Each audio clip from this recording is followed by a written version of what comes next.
Olá, eu sou a Ana. Esse é o canal Museu História e Artes e estas são as séries que resistem ao tempo. Nesse primeiro episódio vamos falar de Twin Peaks, criada por Mark Frost e David Lynch.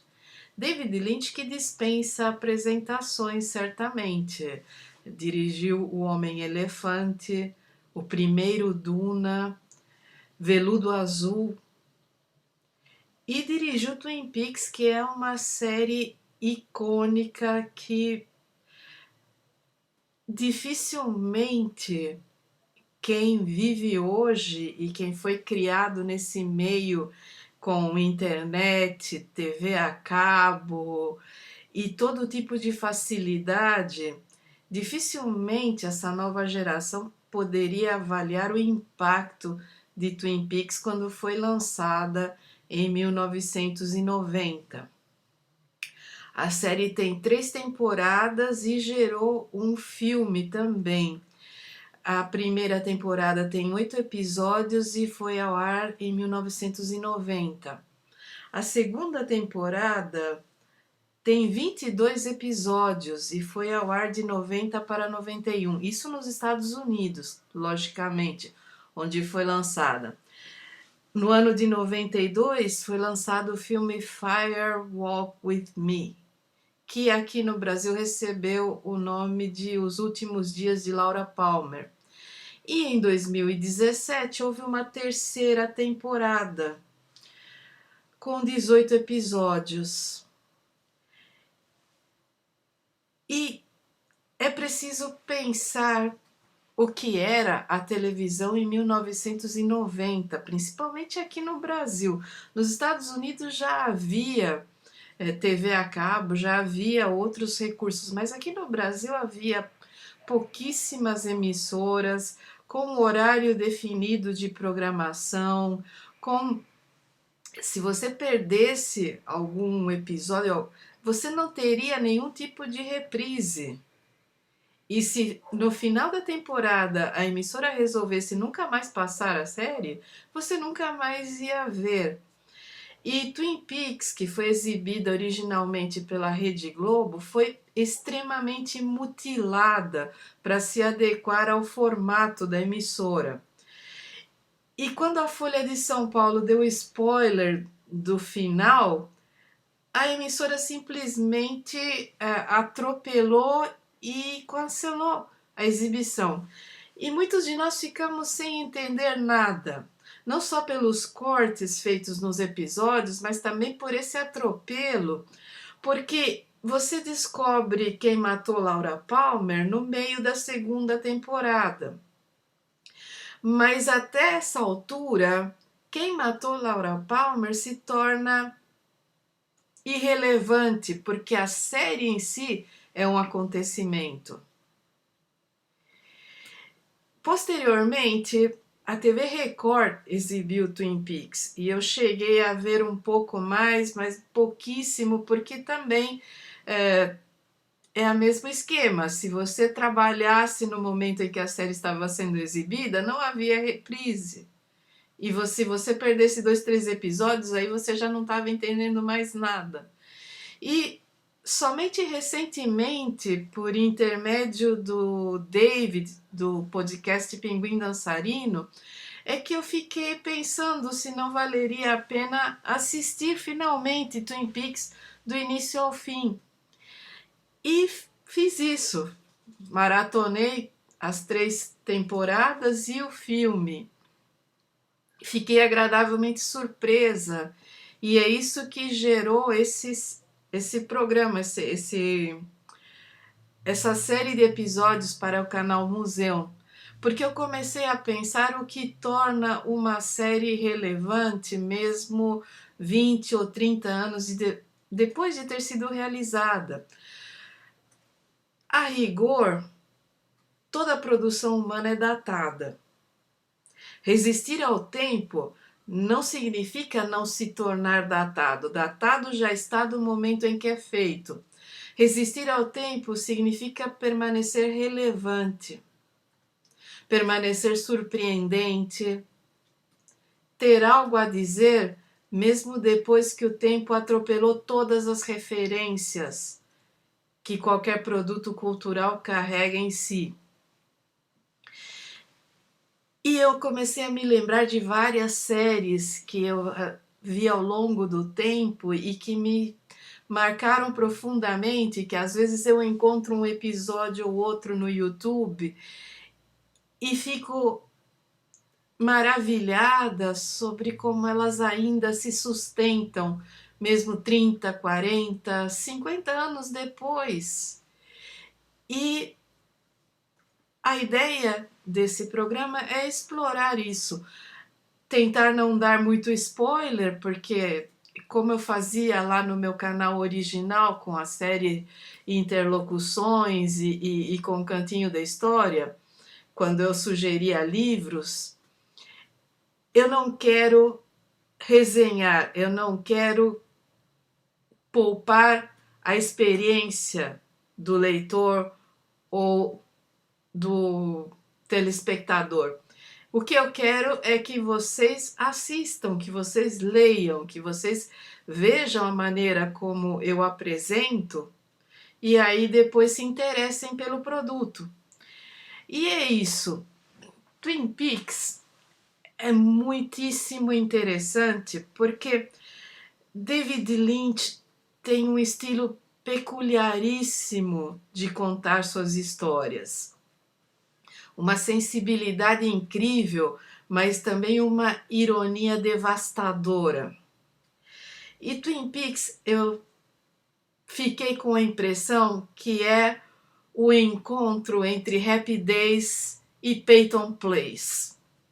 Peyton Place, que é um romance de Grace Metalius, que acho que de 1956, que em 57 virou filme com Alana Turner, Hope Lange, Lloyd Nolan, Arthur Kennedy, um belíssimo filme e que foi assim um furor, porque como trazia todas aquelas questões de incesto, suicídio, assassinato, numa cidadezinha plácida do interior dos Estados Unidos, chocou demais as pessoas.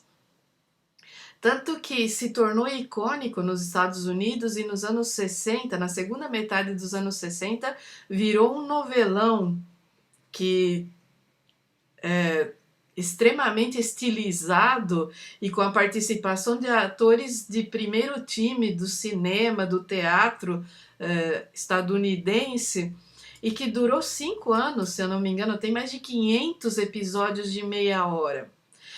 Peyton Place ficou conhecido aqui na América Latina como a Caldeira do Diabo. E eu acho que qualquer pessoa com mais de 50 anos há de se lembrar, que até passava na sessão da tarde, quando a gente era adolescente.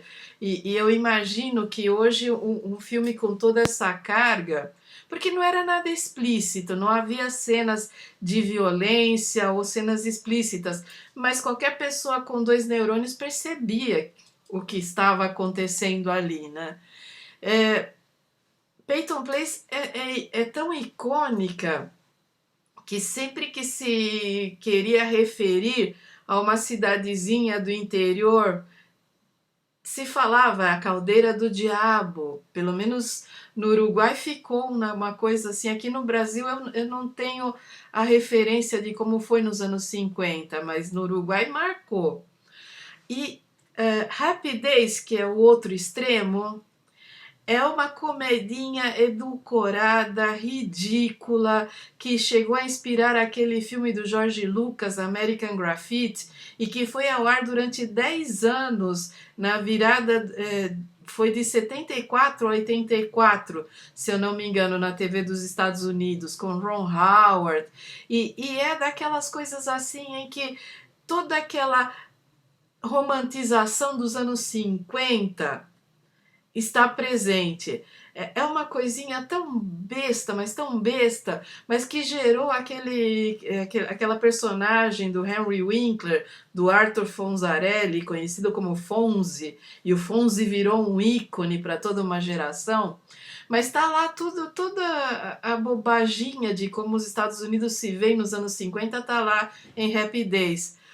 O que o Lynch e o Mark Frost fizeram foi criar essa cidadezinha de Twin Peaks e estar sempre na ironia finamente costurada de você ter algo muito idílico,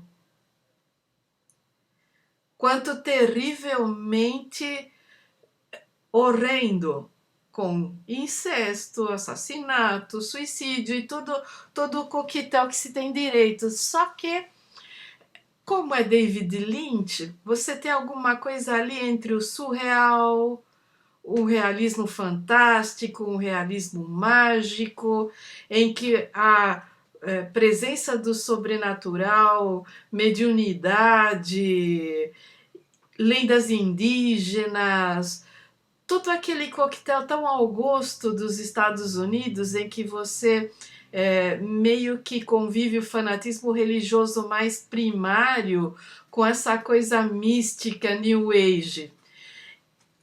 E a série é tão bem escrita e tão bem feita, e eu quero elogiar o cara responsável por edição e montagem, que é o Dwayne Dunham, que olha, ele também se tornou diretor de cinema com o tempo.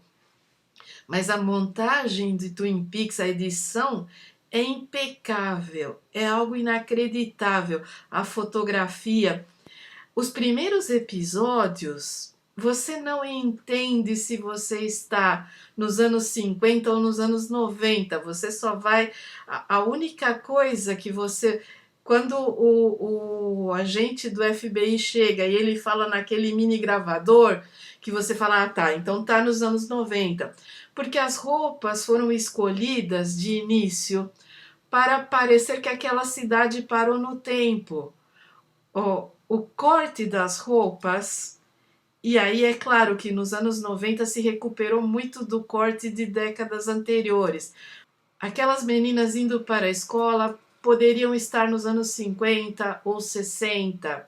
Aquela lanchonete, o duplo R, é algo como se tivesse vindo na máquina do tempo, aquelas garçonetes uniformizadas, a pintura, as cadeiras, tudo ali tem essa reminiscência, essa nostalgia de eras passadas e de cidadezinhas plácidas e bonitinhas, e no meio disso o horror, a loucura e o pecado.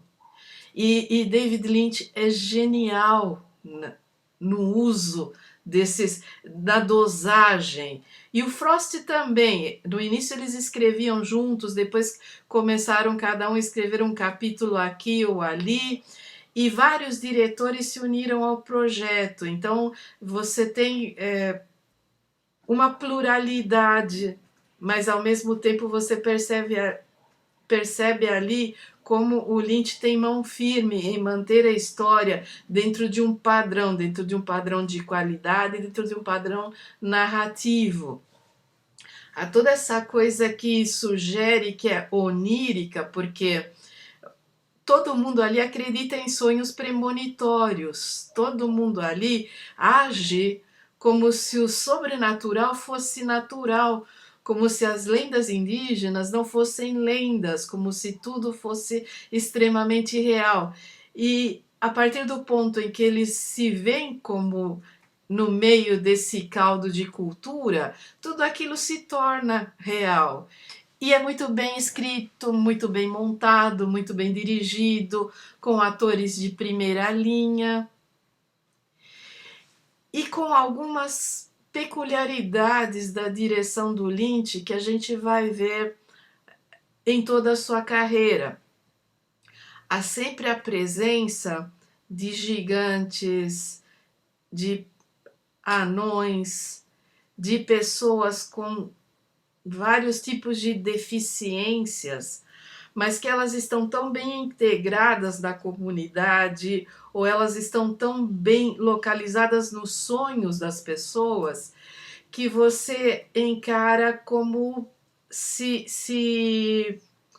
estivesse vendo algo não usual na dramaturgia dos Estados Unidos. Quando você se depara, você pensa, poxa, o que ele está fazendo? Os Estados Unidos têm essa coisa horrível de praticar eugenia no entretenimento, de tirar do entretenimento qualquer coisa que não seja padrão, qualquer coisa que não se enquadre naquele conceito horroroso de normalidade que eles defendem, naqueles estereótipos da líder de torcida, do jogador principal, sabe? O Lynch brinca com isso, mas ao mesmo tempo ele dá uma dignidade às personagens que não estão no padrão, que você se emociona. Não esqueçam jamais, mas não esqueçam mesmo, que foi David Lynch que dirigiu O Homem-Elefante, lá nos anos 80. Eu tive o privilégio de assistir O Homem-Elefante junto à minha irmã no cinema. E você chora baldes, porque a história é real, é horrível, é daquele circo de horrores vitoriano medonho, junto com a medicina implacável, né, do período.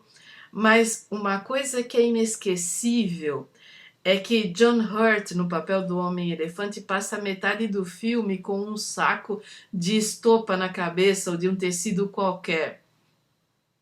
E no momento em que esse saco é retirado, ele tem uma maquiagem inacreditável para se parecer com o original, o verdadeiro Homem-Elefante. E a direção do Lynch é tão sensível, sem ser melodramática, ela é tão sensível, ela é tão precisa, que em 10 minutos você está considerando o ser humano por trás da deformidade. Você se apaixona, você percebe como ele é meigo, sensível e inteligente, e você vai para muito além da aparência. A direção sensível do Lynch transforma pessoas que o mundo joga fora, que o mundo segrega, que o mundo castiga, que o mundo debocha, em pessoas maiores que a própria narrativa. E ele fez isso em Um Homem-Elefante, ele faz isso com diversas personagens no Twin Peaks. Você vai se envolvendo e vai percebendo que todos ali têm uma humanidade em meio à ironia devastadora em que pega todos os estereótipos, todos aqueles tipinhos do interior dos Estados Unidos e faz a festa. Mas ao mesmo tempo há uma humanidade neles que você acaba até simpatizando com alguns dos piores, algumas das piores criaturas ali retratadas, e nenhuma dessas criaturas piores está fora do padrão. E isso é uma sacada genial. E outra coisa, cada episódio de Twin Peaks, nas 2 primeiras temporadas, tem aquela música inacreditável do Ângelo Badalamenti, e o David Lynch é responsável pela música incidental. A música incidental é a que cria o suspense. Há momentos... As 2 primeiras temporadas são preenchidas pela música o tempo todo. Você não consegue dissociar. Na terceira temporada, que é muito mais ousada, na minha opinião, essa de 2017, porque ela trabalha muito com o silêncio e com um tipo de música que é quebrada, que é atonal, que vai... Você demora para se situar, porque ela cria um desconforto. A música na terceira temporada está lá para criar desconforto. e faz seu trabalho muito bem. Além do ritmo, a terceira temporada é deliberadamente mais lenta.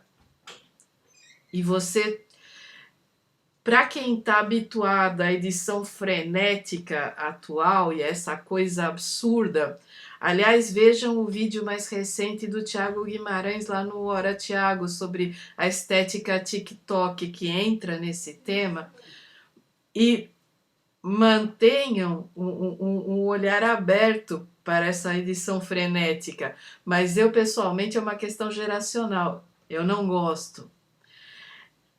Essa terceira temporada de Twin Peaks, ela é tão deliberadamente lenta que faz a gente repensar o que tem assistido nos últimos 15 anos em termos de teledramaturgia.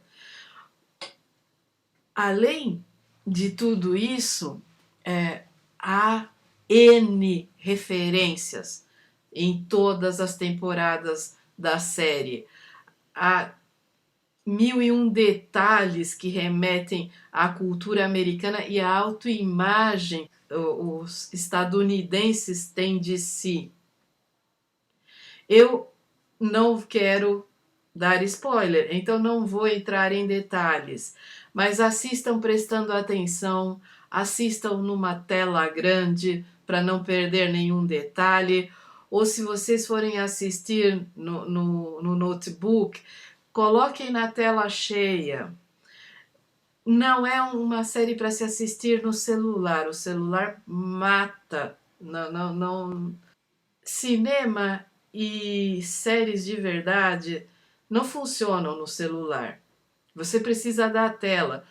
Os diretores, os criadores, todo mundo se esforçou para criar imagens em uma dimensão determinada. Você assistir no celular estraga toda a experiência. Mas até aí, né, cada um é cada um e quem sou eu para ditar regras, né? Eu só estou falando da minha própria experiência. A tela cheia, a tela grande, oferece uma experiência muito maior, inclusive nos momentos de pirotecnia lisérgica, em que você tem a câmera rodando e coisas acontecendo, em que você precisa prestar atenção aos detalhes. No mais, a minha sugestão para que vocês assistam Twin Peaks é muito no sentido de que a gente tem assistido tanta coisa banal, a gente tem visto tanto entretenimento descartável. Recentemente eu parei para pensar que eu assisti pelo menos 5 séries escandinavas no Netflix, policiais, e que não é só pela minha idade, mas é porque elas não me marcaram a ponto de eu lembrar sequer da trama de algumas delas.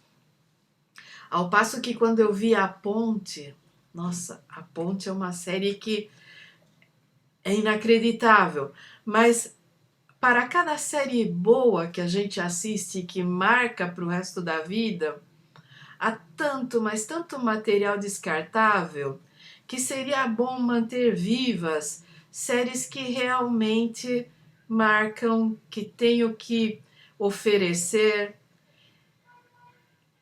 que constituem momentos de excelência na produção televisiva.